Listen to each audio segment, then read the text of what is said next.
विंध्य धरा की पावन भूमि, देवतला विधानसभा की पावन भूमि, दगडौआ गांव की पावन भूमि को मैं प्रणाम करता हूं, वंदन करता हूं, अभिनंदन करता हूं। आज जिनका हम जयंती समारोह मनाने जा रहे हैं, महामानव बाबा साहेब भीमराव अम्बेडकर,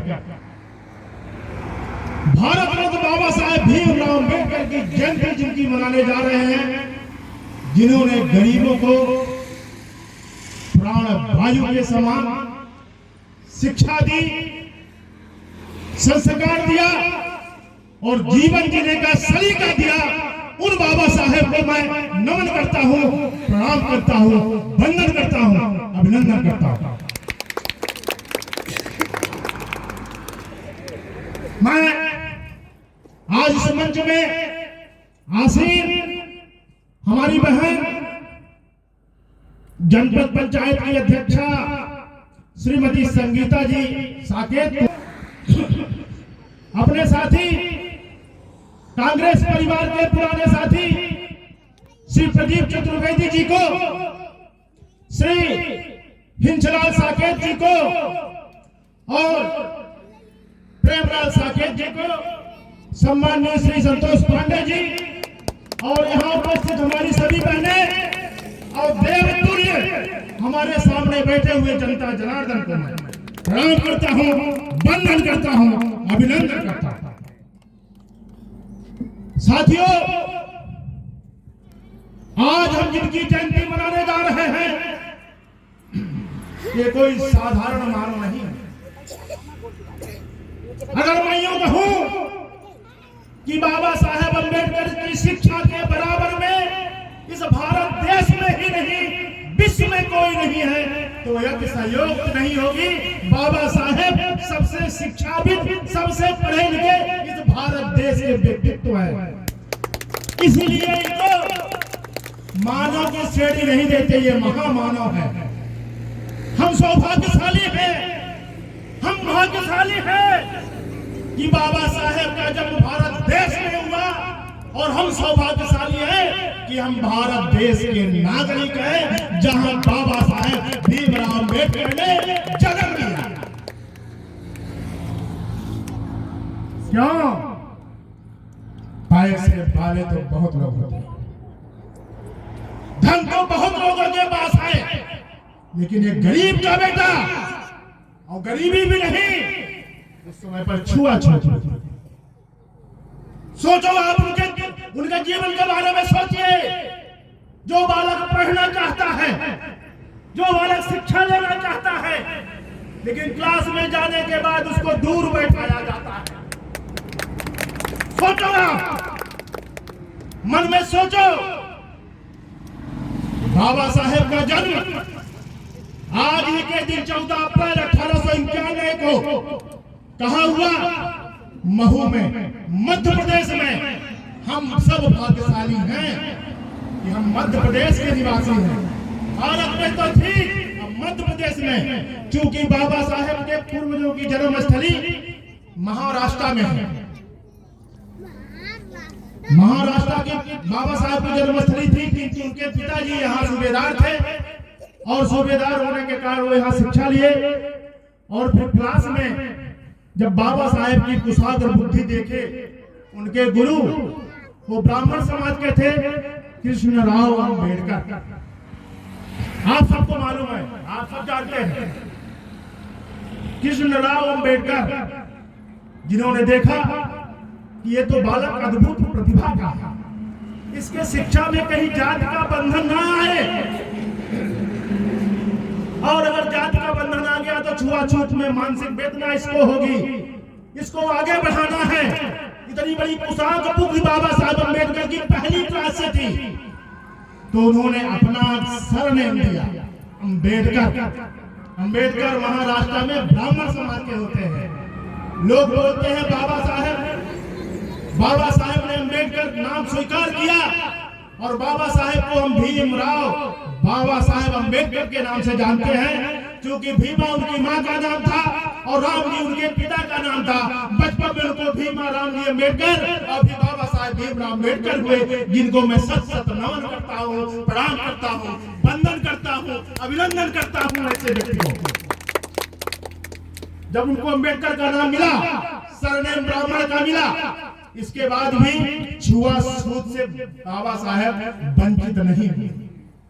इसके बाद भी बाबा साहेब के साथ में छुआछूत बनी रह गई, किंतु ईश्वर की कृपा, ईश्वर जिनको ताकत देते हैं, शक्ति देते हैं, वो रोक नहीं सकता। बाबा साहेब शिक्षा कम नहीं हुई, अच्छे लोगों का संपर्क मिलता गया।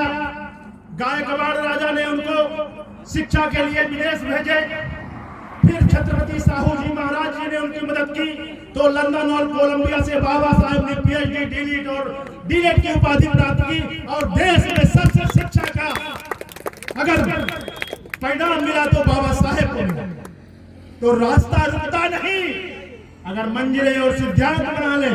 किंतु आज जो बाबा साहेब के विचार थे, बाबा साहेब ने कानून रचा, बाबा साहेब ने कानून बनाया, बाबा साहेब को विधि मंत्री बनाया गया इस देश में। जब देश आजाद हुआ 15 अगस्त 1947 को संसद मंत्रिमंडल बना, तो बाबा साहेब को विधि मंत्री बनाया गया। ऐसा नहीं था कि बाबा साहेब सिर्फ विधि के ज्ञाता थे, बाबा साहेब अर्थशास्त्र में भी ज्ञाता थे, अर्थशास्त्र पीएचडी किए थे। अगर वित्त मंत्री बनाया जाता तो भी बाबा साहेब एक नंबर के वित्त मंत्री होते। विधि मंत्री बनाया गया क्योंकि आजादी के बाद विधि मंत्रालय, विधि से, कानून से देश चलता है। आजादी के बाद जिस देश में लोकतंत्र होता है वह कानून से चलता है, और जब कानून नहीं होगा तो देश कैसे चलेगा। तो कानून कमेटी का बाबा साहेब को अध्यक्ष बनाया गया, और बाबा साहेब ने जो कानून बनाया, मैं उसकी प्रस्तावना सुना देता हूं आपको। इस कानून का पूरा सारांश आपको मैं बता देता हूं, और आप समझ जाओगे कि बाबा साहेब क्या थे, बाबा साहेब का विचार क्या था, बाबा साहेब का सिद्धांत क्या था। वो प्रस्तावना मैं पढ़ के सुनाता हूं, और मैं अपने आप को गौरवान्वित समझता हूं कि बाबा साहेब की लिखी हुई प्रस्तावना आज मैं आपको सुना।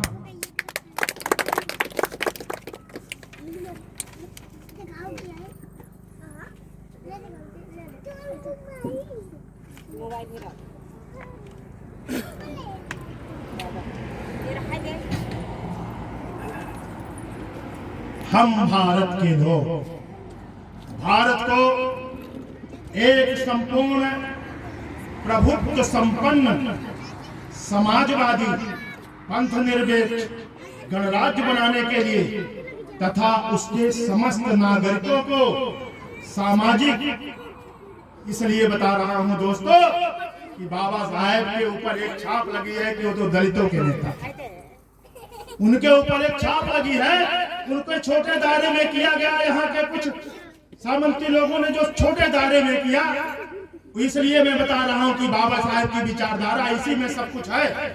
जो उन्होंने संविधान की प्रस्तावना लिखी, वो सिर्फ दलितों के मसीहा नहीं थे, वो सर्व समाज के थे, देश के थे, राष्ट्रभक्त थे, लेकिन उनका अनुसरण आज तक नहीं हो पाया। उनका अनुसरण आज तक नहीं हो पाया, क्योंकि जिस दिन उनका अनुसरण इस देश में हो जाएगा तो सत्ता की चाबी गरीबों के हाथ में, हमारे और आप जैसे गरीबों के हाथ में सत्ता की चाबी होगी। इसलिए बाबा साहेब के बारे में कोई बताता नहीं।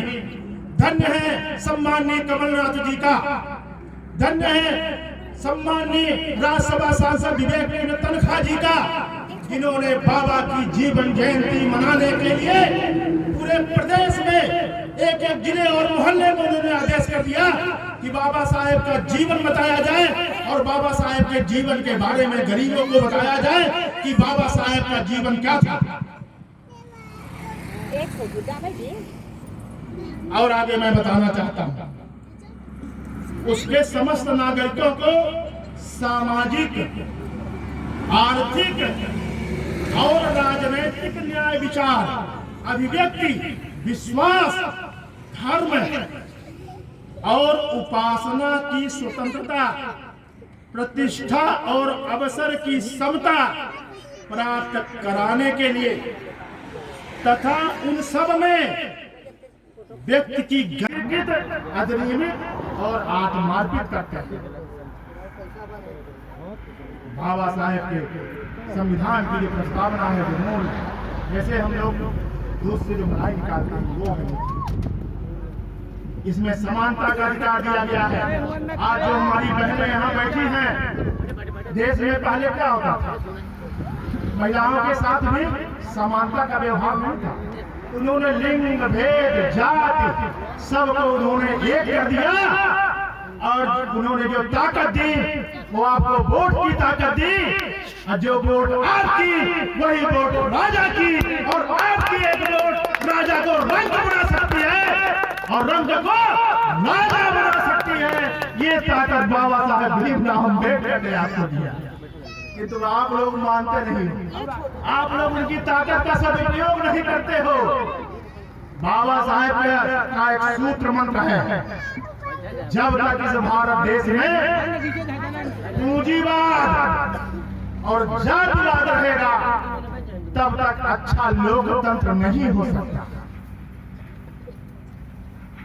जात के आधार पर वोट पड़ती है, अरे हम फलाने जात के हैं, हम फलाने जात के हैं, हमको वोट। ये नहीं देखा जाता कि अगला आदमी किस विचार का है, अगला आदमी बाबा साहेब के विचार का है कि गांधी जी के विचार का है कि नेहरू जी के विचार का है कि किस विचार का है कि गोडसे के विचार का है।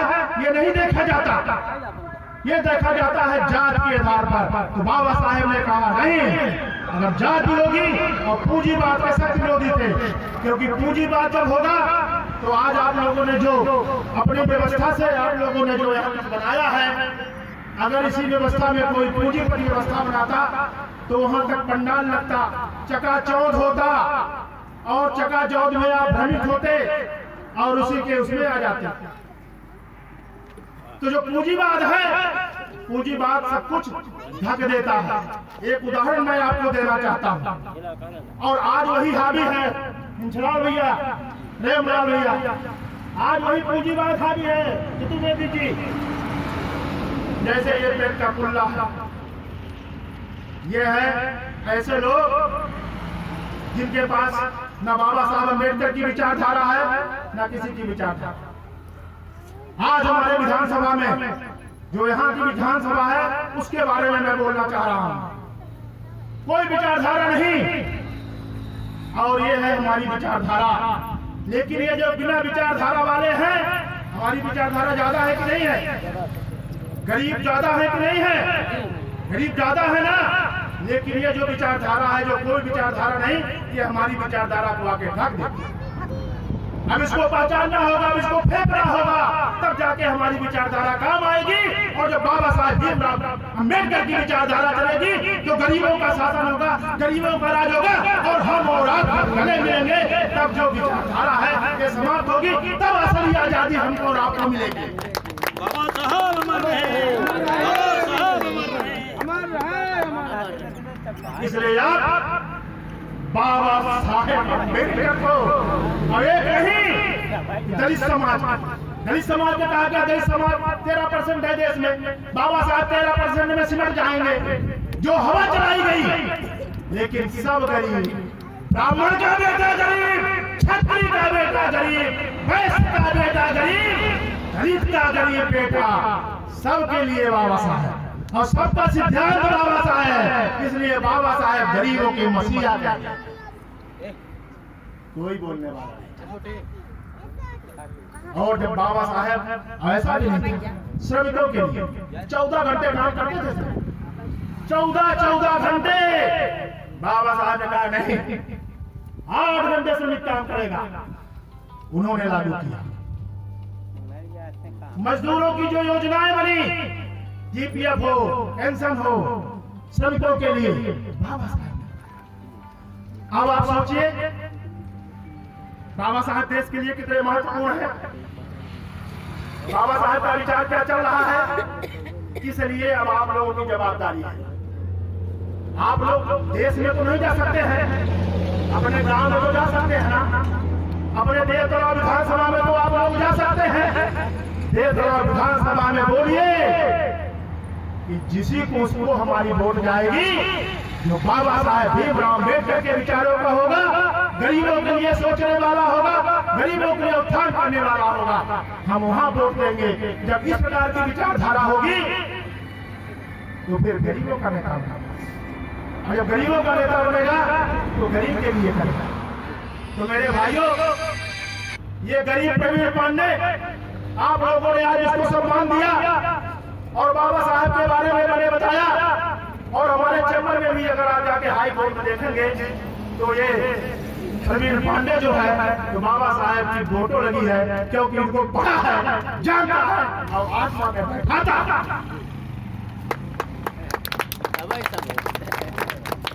और आज बाबा साहब की विचारधारा नहीं अपनाता तो गांव का एक किसान का बेटा मैं जबलपुर उच्च न्यायालय हाई कोर्ट में पढ़ा नहीं करता, क्योंकि पैसे नहीं थे हाई कोर्ट में पढ़ाने के लिए। पिताजी के पास पैसे नहीं थे कि मैं हाई कोर्ट में जाऊं, लेकिन जब मैंने बाबा साहब को पढ़ा तो देखा कि जब बाबा साहब गरीब समाज के और उनके साथ तो छुआछूत का भी व्यवहार था, जब वो जाकर के पढ़ सकते हैं तो मैं भी जाके जबलपुर में रैली कर सकता हूँ, बड़ा पढ़ सकता हूँ। यही सिद्धांत और विचारधारा लिया और सफल हुआ मेरे। तो एक गरीब का बेटा जब बाबा साहब भीमराव अम्बेडकर की विचारधारा को अपनाता है तो उसके सामने गरीबी नहीं दिखती दोस्तों, लक्ष्य दिखता है, लक्ष्य। और लक्ष्य को पाने के लिए गरीबी आड़े नहीं देता। इसलिए आप सबसे निवेदन है, आप लक्ष्य बनाइए, अपने बच्चों को पढ़ाइए, संकल्प लीजिए। आज हमारे साथ है कि अगर 3 बच्चे हैं, एक बच्चे को हम शिक्षित करेंगे। अब छोटी मोटी शिक्षा नहीं, उच्च शिक्षा देंगे। और जब उच्च शिक्षा प्राप्त करेगा तो आपके गांव को ही नहीं, आपके विधानसभा को ही नहीं, आपके प्रदेश और देश का नवनिर्माण कर देगा। ये मैं बोलता हूं दोस्तों। सम्मानित जी, जिनको कौन नहीं जानता कि साल में एक बार, क्योंकि स्वास्थ्य व्यवस्था तो आप देख रहे हैं, स्वास्थ्य व्यवस्था की क्या स्थिति है आप देख रहे हैं। सम्मानित विवेक तनखा जी हर वर्ष गरीबों के लिए ये सिर्फ स्वास्थ्य शिविर लगाते हैं मध्य प्रदेश में, असाध्य लोगों का जो इलाज करते हैं। जब उनसे पूछा गया कि ईश्वर ने तो आपको सब कुछ दिया है, आप राजनीति में, वो राजनीति में हम बृहद सेवा के लिए आ रहे हैं। उन्होंने भी यही मंत्र दिया कि राजनीति बृहद सेवा के लिए है। लेकिन आज राजनीति क्या हो गई है?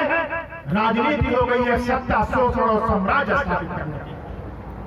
सत्ता, शोषण, साम्राज्य स्थापित करने के लिए जब राजनीति हो जाएगी तो बाबा साहेब का जो भारत था, सपनों का भारत, बाबा साहेब का सपनों का भारत जो था, भय, भूख, भ्रष्टाचार मुक्त भारत, वो नहीं हो पाया। चुनाव में मैं गलत बोल रहा हूं क्या? भय, भूख, भ्रष्टाचार मुक्त भारत हुआ क्या याद?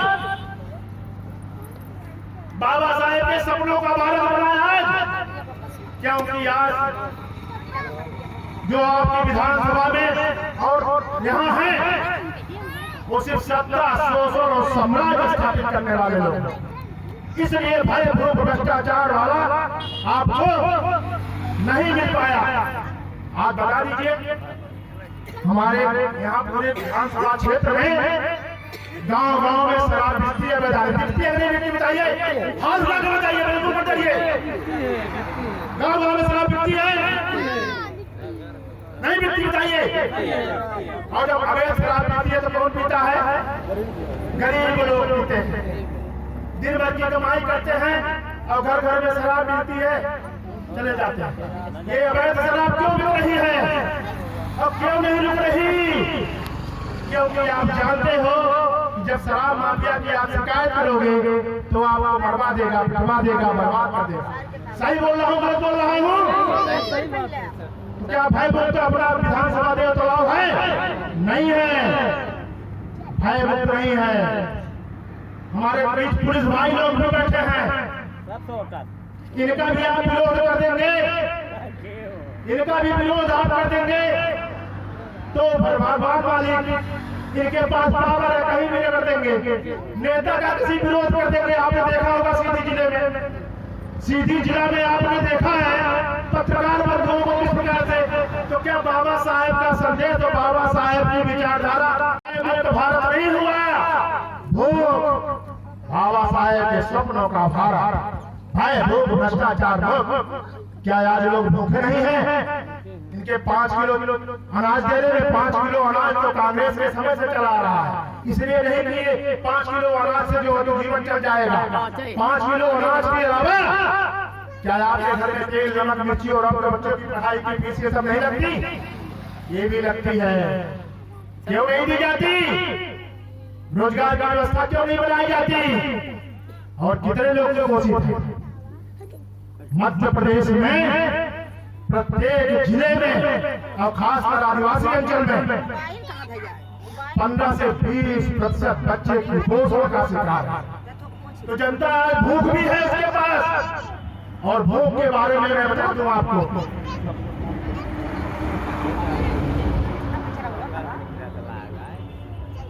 भूख के बारे में बता दूं, मैं आपके सामने उदाहरण पेश कर रहा हूं, उसको सुनिएगा। आपको बहुत प्यास है, बहुत प्यास। आप क्या करोगे? पानी नहीं मिल रहा है आपको पानी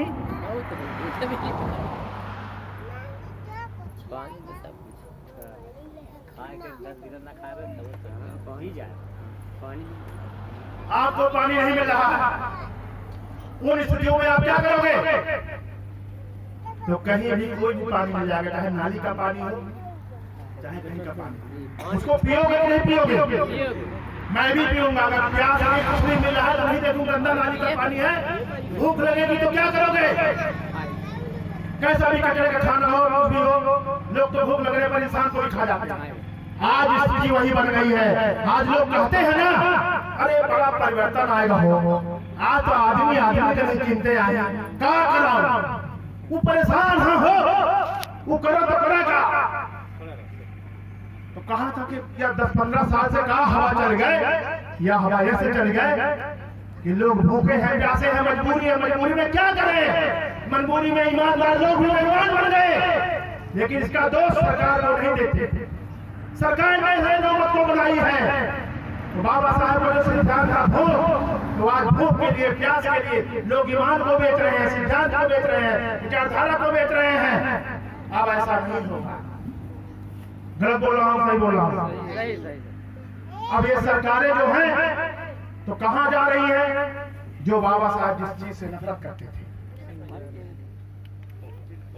सम्मानीय विवेक तनखा जी ने भी कहा है कि जब देश में और प्रदेश में कहीं भी जिस देश में यदि अराजकता का माहौल हो, उस देश में कभी प्रगति नहीं हो सकती। अब यहाँ हिंदू और मुस्लिम लड़ा दो, झगड़ा दो, फिर दलित और पंडित, फिर पिछड़ा और दलित लड़ा दो, भिड़ा दो, झगड़ा दो। तो कांग्रेस पार्टी कभी जातिवाद कभी किसी नेता से निकला हो तो आप बता दीजिए। कभी जातिवाद की लड़ाई कांग्रेस पार्टी ने नहीं किया। कभी भी बाबा साहेब के विचारों पर चलकर, चाहे छोटा हो चाहे बड़ा हो, सबको एक बराबर मानती है। यही बाबा साहेब भीमराव अम्बेडकर का सिद्धांत है। मेरे भाइयों, समय बहुत हो गया। हमारी बहनों का चेहरा भी जो है सुनते हैं, समय बहुत हो गया। हम अब आपके बीच में हम आते रहेंगे और सुनाते रहेंगे। मैं धन्यवाद देता हूँ सम्माननीय पुनः चतुर्वेदी जी को, सम्माननीय अक्षयलाल साकेत जी को, प्रेमलाल जी को, और हमारा भाई अभी आज नया, उसका नाम मैं लिखा हूँ, राजकुमार जी आजाद। राजकुमार जी आजाद आज ये इस सम्मेलन में भीमसेना समाज संगठन, भीमसेना समाज संगठन के राजकुमार जी आजाद और अवगत साकेत जी जो सदस्य हैं, राजकुमार जी अध्यक्ष हैं, आप दोनों का मैं अपने दिल से सम्मान करता हूँ, अभिनंदन करता हूँ।